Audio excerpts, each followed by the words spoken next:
Hey guys, welcome back to the channel. In this tutorial, I'll be showing you how we can turn on disappearing message feature on WhatsApp.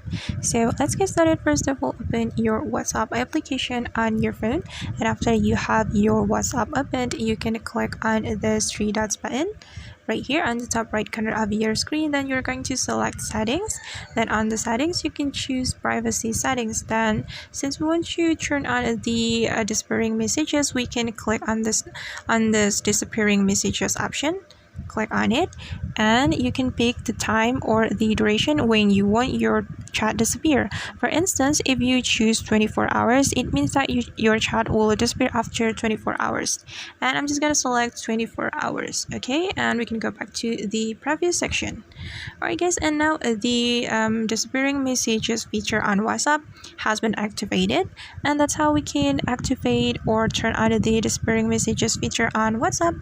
I hope this tutorial will be helpful for you. Thank you so much for watching, and if you find this tutorial is useful, don't forget to hit the like button, leave your comments, and also subscribe to this channel. See you on the next video.